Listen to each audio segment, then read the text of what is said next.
ఇచ్ఛాశక్తి, జ్ఞానశక్తి, క్రియాశక్తి స్వరూపిణి. సంకల్పశక్తి, జ్ఞానశక్తి మరియు క్రియాశక్తి ఈ మూడు శక్తుల రూపంలో ఉండే అమ్మవారు త్రిశిక. త్రిశిక అంటే అంటే మూడు అని, ఇషిక అంటే ఈశ్వరి అని అర్థం.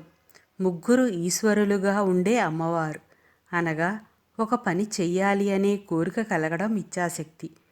శివుడు సృష్టిగా మారదామనే కోరిక ఈ ఇచ్ఛాశక్తి రూపంలో పనిచేసే అమ్మవారి వల్లనే కలిగింది. ఇక్కడ అమ్మవారు ఇచ్ఛారూప శివశక్తి. ఏ పనినైనా ఏ విధంగా జరగాలో నిర్ణయించే శక్తిని జ్ఞానశక్తి అంటారు.